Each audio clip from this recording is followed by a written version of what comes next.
स्थानीय निकाय अध्यक्षगणों के अधिकारों में प्रदेश सरकार द्वारा लगातार कटौती किया जाना बेहद दुर्भाग्यपूर्ण है और प्रदेश सरकार को इस दिशा में गंभीरता से विचार करना चाहिए। उक्त उद्गार स्थानीय निकाय अध्यक्ष एसोसिएशन के प्रदेश अध्यक्ष देशराज सिंह ने राजधानी लखनऊ के एक होटल में आयोजित अध्यक्षगणों की एक बैठक को संबोधित करते हुए व्यक्त किया। प्रदेश अध्यक्ष ने कहा कि उत्तर प्रदेश की एक बैठक राजधानी लखनऊ में हो रही है, क्या कुछ समस्याएं हैं, क्या समाधान है और कैसी परिचर्चा होने वाली है? अभी सरकार द्वारा एक गजट किया गया है और उस गजट में जो टैक्स स्वीकार प्रणाली जो लागू की गई है उसमें 0 से 9 मीटर एक स्लैब रखा है, 9 से 12 मीटर का एक स्लैब रखा है और 12 से 24 मीटर का एक स्लैब है और 24 मीटर से अधिक का स्लैब है। क्योंकि हम जनप्रतिनिधि हैं, जनता से जुड़े हुए हैं, वहां दिक्कत आती है कि जहां 3 फुट की रोड है, यहाँ 2 मीटर की रोड है या 6 फुट की रोड है और वहां 30 फुट की रोड पे स्लैब जो एक है, तो वो उन लोगों के साथ अन्याय है। क्योंकि हम जनता के बीच में रहेंगे, उन लोगों को ये जवाबदेही देना हम लोगों के लिए बहुत टिपिकल हो जाएगा कि वो लोग जो टैक्स की वजह, जो बहुत गरीब लोग हैं जो उस बस्ती में रह रहे हैं और वही व्यक्ति जो बड़े एरिया में रह रहा है उस पर भी वही टैक्स होगा और बहुत गरीब लोग जो छोटी बस्ती में रह रहे हैं उन पर भी वही टैक्स होगा। तो ये सामाजिक रूप से, व्यवसायिक रूप से, ये सामान्य रूप से ये उचित नहीं है। ये गरीब जनता के साथ गलत हो रहा है और गलत होने में अगर हम इसमें सहमति देते हैं तो इसका मतलब यह है कि हमारी भी उसमें सहमति है। हम सरकार से बार बार लिखित में भी कह चुके हैं कि इन सब चीजों को आप एक बार स्लैब बढ़ा दीजिए। हम टैक्स के खिलाफ नहीं है, स्वीकार प्रणाली के खिलाफ नहीं है, होनी चाहिए, टैक्स लगना चाहिए, लेकिन इतना अंतर होना चाहिए कि जो छोटी जगह है, जहां छोटी जगह रहने वाले हैं, वहां उसी मानक का टैक्स होना चाहिए। जैसे बहुत सारी बस्तियां हैं, आपने देखा होगा अक्सर करके, आप बहुत सारे लोग हैं, अब भी होंगे, सब लोग जरूरी नहीं है कि 30 फुट वाली रोड पे रहते हैं, आप अंदर गली में भी रहते हैं। एक गली, एक रोड वाला, एक मकान वाला या व्यापारी वो कार और गाड़ी खड़ी कर सकता है अपने घर के आगे, और एक वही टैक्स, वही सामान टैक्स देने वाला अपनी मोटरसाइकिल खड़ी करने के लिए उसके पास, उसकी गली नहीं है, उस गली में इतनी जगह नहीं है कि एक मोटरसाइकिल भी खड़ी कर ले, तो वो समान नहीं है।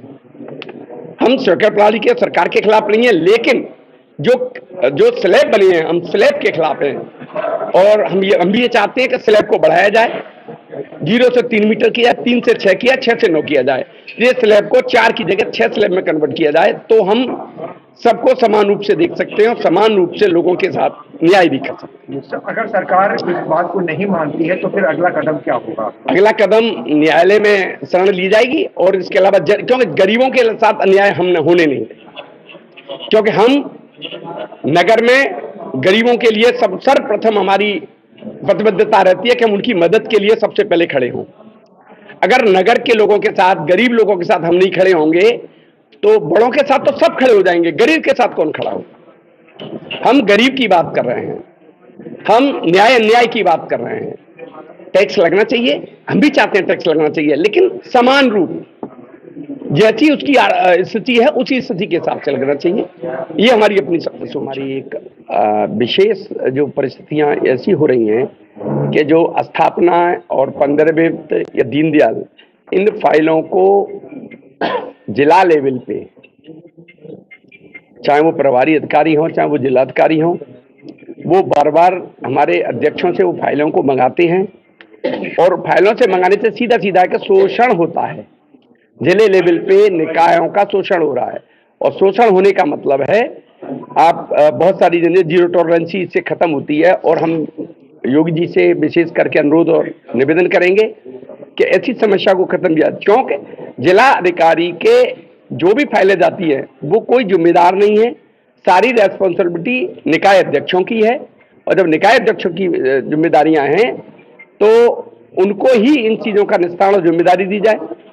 इसके लिए हम बार बार सरकार से कहेंगे और आप लोगों से माध्यम से, सभी मीडिया वाले लोगों से हमारा अनुरोध और आज्ञा है कि हमारी बात को आगे बढ़ाने के लिए आप आगे बढ़ाएं। हम इसके लिए आपका बहुत बहुत आभार और आभारी रहेंगे। धन्यवाद। जय हिंद। देखिए, मेरा नाम अरशद जमाल है, मैं मऊ नगर पालिका परिषद से अध्यक्ष हूँ, चुन कर आया हूँ वहाँ पे। आज जो बैठक हो रही है, तो माननीय प्रदेश अध्यक्ष जी ने बताया जो स्वकर प्रणाली की विसंगतियां हैं उसके बारे में आपने बताया, और ये बात सही है कि सरकार के साथ हम लोग हैं और सरकार का ही एक अंग है, कोई अलग नहीं हम लोग हैं। तो स्वकर प्रणाली लागू करने से पहले सरकार को या विभाग को चाहिए था कि अध्यक्षों के साथ भी कुछ वार्ता करें। किसी प्रकार की कोई वार्ता नहीं की गई। अध्यक्ष चुन कर आता है और अध्यक्ष को अधिकारों से वंचित कर दिया गया। स्वकर प्रणाली में न कोई राय ली गई और स्वकर प्रणाली लागू करने में न अध्यक्षों को कोई अधिकार है। इवन अध्यक्षों का ही नहीं, जो नगर पालिका का बोर्ड है, जो सबसे बड़ी ताकत है, उसके अधिकारों को भी समाप्त कर दिया और सीधे सरकार ने ही गजट कर दिया कि स्वकर प्रणाली लागू करना अनिवार्य है। अभी जो ठीक है, सरकार ने ये भी कर दिया, लेकिन उसमें आप ये बताइए कि एक आदमी का मकान ऐसी जगह बना हुआ हो जिसकी 1 करोड़ रुपए लागत है, तो उस पर भी वही कर निर्धारण का रेट होगा, और जिसका मकान 5 फुट की गली में बना हुआ है, जो 2 लाख रुपए और 1 लाख रुपए की जिसकी लागत नहीं है, उसके भी कर का रेट एक होगा। तो ये विसंगति है बहुत बड़ी, जिसको दूर करने की हम लोग लगातार मांग कर रहे हैं। और हम लोगों ने माननीय मंत्री जी से भी मुलाकात की है और भी डेलीगेशन के साथ हम लोग मिलेंगे। और इसके बाद अभी तो ये नुमाइंदा चेयरमैनों का वक्त है, लेकिन 700 से अधिक चेयरमैन है नगर पंचायत और नगर पालिकाओं में। सब लोग मिलकर बड़ी बैठक भी करेंगे और इस पर विचार किया जाएगा। इसके अलावा आज की बैठक के एजेंडे में और भी कई चीज़ें हैं, जैसे ये कि एमपी और एमएलए के लिए अब मानदेय निर्धारित है, मगर माननीय पालिका अध्यक्ष लोगों के लिए किसी प्रकार का कोई मानदेय निर्धारित नहीं किया गया है। जो राजवित्त है, पंचम राजवित्त इस वक्त चल रहा है, तो राजवित्त जब बनाया गया था तो उसमें ये बात कही गई थी कि जो प्रदेश सरकार की सकल आय है, उस सकल आय का एक निश्चित हिस्सा निकायों को वहाँ के विकास कार्यों के लिए और वहाँ की सैलरी और मानदेय के लिए दिया जाएगा।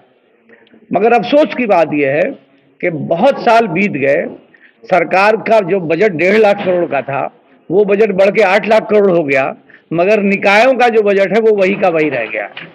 तो हमारी सरकार से ये मांग है कि जो राजवित्त की ओरिजिनल सिफारिशें हैं, उन सिफारिशों से सकल आय का जो हिस्सा नगर पालिकाओं और नगर पंचायतों को जो बनता है, वो परसेंटेज उनको दिया जाना चाहिए ताकि विकास कार्यों में तेजी आ सके।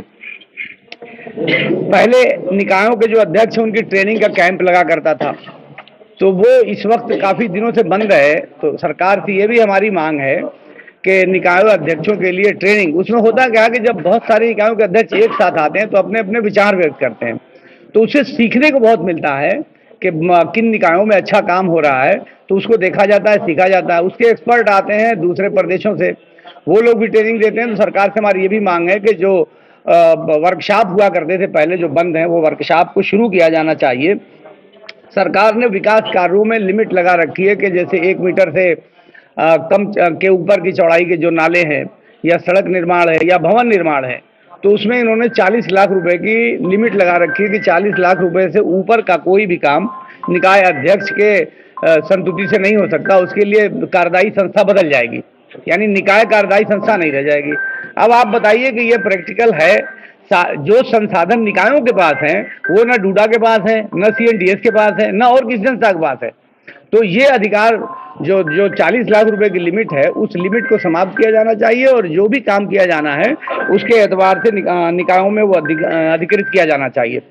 दूसरी हमारी दिक्कत ये है कि जो जल निगम है, तो जल निगम में भी अगर जो पाइपलाइन विस्तार का काम है या नलकूप का काम है या पानी की टंकी का काम है, तो उसमें से भी अगर 40 लाख रुपए से ऊपर का काम है तो वो नगर पालिकाओं या पंचायतों को करने का अधिकार नहीं है और वो जल निगम को चला जाता है।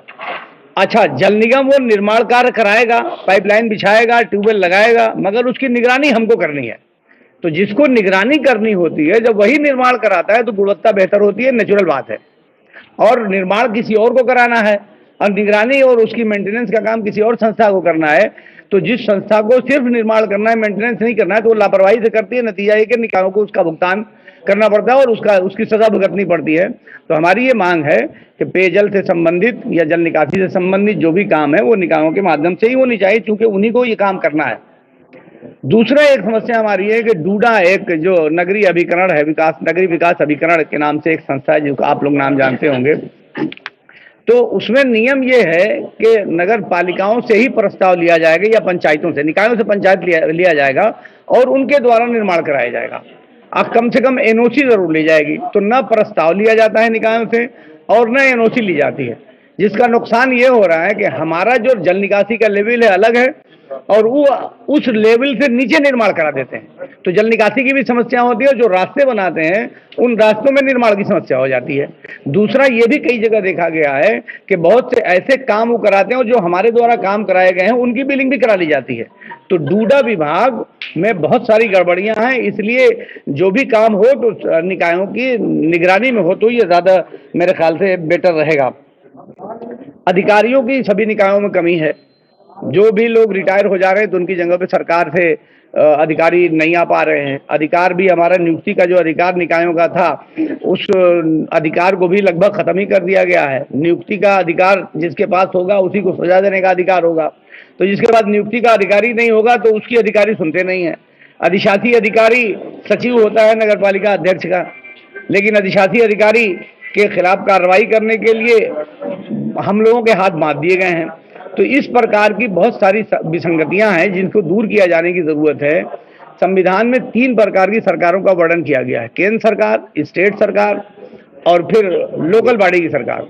तो लोकल बॉडी की सरकार को जो 74वां संविधान संशोधन है उसके अनुसार बढ़ाया जाना था, मगर 74वें संविधान संशोधन को पूर्ण रूप से लागू नहीं किया जा रहा है। तो हमारी सरकार से ये मांग है कि 74वें संविधान संशोधन को पूर्ण रूप से लागू करिए, ताकि जनता द्वारा चुनी गई सरकार जैसे प्रदेश और देश में सरकार चलाती है उसी प्रकार से लोकल सेल्फ बॉडी की जो गवर्नमेंट है उनकी सरकारें भी चल सकें। मेरा नाम सरिता गुप्ता है, मैं लालगंज नगर पंचायत की चेयरमैन हूँ। आज हम लोग यहाँ पर सभी पंचायत से नगर पालिका से उपस्थित हुए हैं। एक मीटिंग रखे हैं हम लोग कि हमारी समस्या को सरकार सुने, हमारी मांगों को सुने, क्योंकि हम कहीं ना कहीं हम लोग भी सरकार का एक ही अभिन्न अंग हैं और सरकार हम लोगों की मांगों को पूरा करे, तो जिससे हम लोग भी जो नगर पंचायत की जिम्मेदारियां हैं उस विकास के कार्यों में या किसी भी चीज हमारी अवरुद्ध ना हो किसी भी प्रकार का। इसीलिए हमारी मांगों को हम चाहते हैं कि सरकार हमारी पूरी करे। हमारे माननीय अध्यक्ष जी बैठे हैं और अभी आपको बताएं कि हमारी मांगे क्या क्या हैं। हमारी स्वकर प्रणाली और सब चीजों की मांगे हैं, हमारी मांगों को पूरी करें। धन्यवाद।